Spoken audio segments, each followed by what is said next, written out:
ዘመኑ በፋርስ ንጉስ በዳሪዮስ ቄሮስ ዘመን እንደነበረ ይገልጻል። ለግሪክ ሰዎችና ላልተማሩም ለጥበበኞችና ለማያስተውሉም ዕዳ አለብኝ። ሮሜ ከቁጥር 1 እስከ 14። ጸልዩ በእንተ ሰላም፣ ስለ ሰላም እንጸልይ። ስለ ሀገራችንም እንጸልይ። ስለ ቅድስት ቤተ ክርስቲያን እንጸልይ። በጭንቅ በመከራ ስላሉትም እንጸልይ። በረሃብ በስደት ስላሉትም እንጸልይ። በጽኑ ሕመም ተይዘው ስለሚሰቃዩትም እንጸልይ። ስለ ሃይማኖት መሪዎች አባቶቻችን እንጸልይ። ስለ ሀገር መሪዎች እንጸልይ።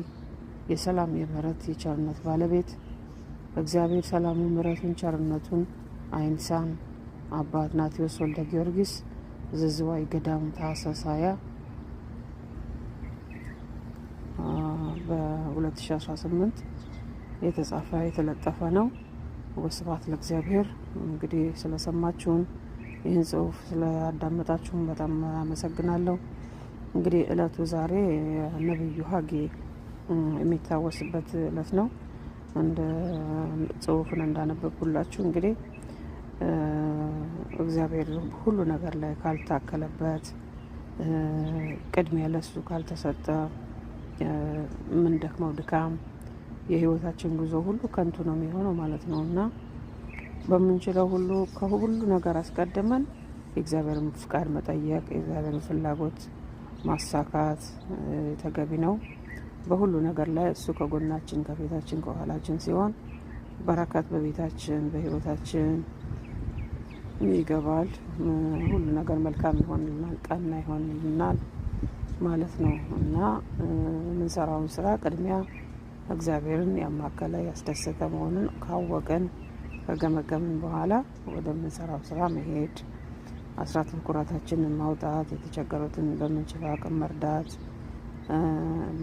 በገንዘብ ካልተቻለ በአካል መርዳት፣ ሄዶ መጠየቅ፣ በሽተኛ ካለ ሄዶ መጠየቅ፣ ቅዱሳንን ማክበር፣ ቤተክርስቲያንን ማክበር፣ ሰንበትን ማክበር፣ የተለያዩ ነገሮች በማድረግ ህይወታችንን እንግዲህ ቀለል ማድረግ ነው ያለብን።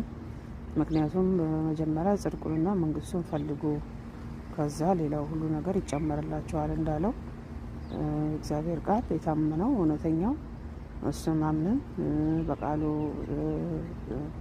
ለመገዛት ለመሄድ የእኛ ቁርጥ አቋም ያስፈልገናል። እንዲሁም ደግሞ በንስሐ ተመልሰን እሱን ደስ የሚያሰኝ ስራ ሰርተን ወደ መንግስቱ እንዲጠራን እንዲሰበስበን አምላካችን እንዲፈቅድልን